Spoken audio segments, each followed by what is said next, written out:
انت مصرية، طلعتي نزلتي مصرية، بياعة فول وطعمية.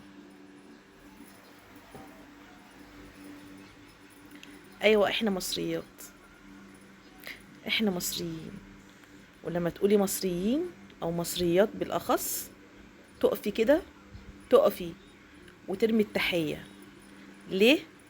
لان احنا اصلنا ملكات، ملكات مصر. كليوباترا، نفرتيتي. المصرية حكمت العالم. المصرية، لما تقولي كلمة مصرية بتشوفي التاج كده، بتشوفي تاريخ. انت ايه؟ لما احنا كنا ملكات واصلنا اجدادنا لما كانت ملكة، كنت انت بتتباعي في سوق الجواري. فلما تذكري مصرية تذكريها بكل ادب. لما تذكري مصرية تذكريها بكل ادب. آه، في حاجة كمان، انا ضد ان انا اغلط في دولة كاملة، اغلط في دولة كاملة عشان فرد غلط منها. لا، المصرية بتحترم كل الدول. انا مش هغلط في دولة كاملة، انا بحبها وبعزها وبحب كل الدول العربية عشان واحدة فيهم غلطت. لا. وبرضو لو واحدة مصرية او حد مصري طلع غلط في دولة عربية، انا ضده، مش معاه. مش هظلم مجتمع كامل عشان فرد غلط.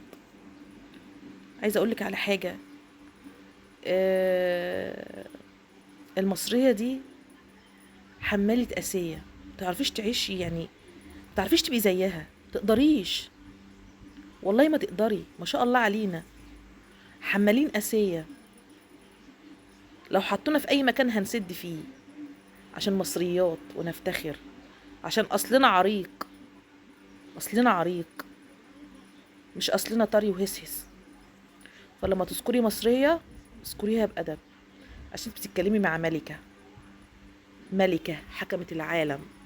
كل ملوك مصر ايام ما كانوا بيشتروكي بالفلوس عشان انتي جارية، كانوا بتودوا له للملكة اللي هي ملكة مصر. المصريين ملوك، فبلاش تغلط وتعملوا فتنة بين الدول. والناس اللي بتعلق، يا ريت احنا نرد للطرف اللي غلط، ما نردش لدولة كاملة. نشتم اللي غلط، نغلط في اللي غلط، مش في دولة كاملة.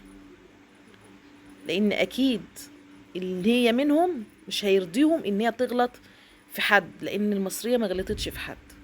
لان احنا بنحترم كل الدول العربية وبحترمهم كلهم وبحبهم كلهم. تمام. فانا بغلط فيكي لوحدك، مش بغلط في دولتك، بغلط فيكي لوحدك. لان انا المصرية، بلاش اقول انا المصرية لخامس مرة، بتحترم العربي اللي زيها.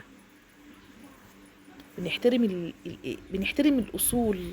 بنحترم عندنا كده، زي ما تقولي بنحترم الغير، زي ما اهلنا المصريين علمونا. بنحب الفول والطعمية قوي. انتي دقتي؟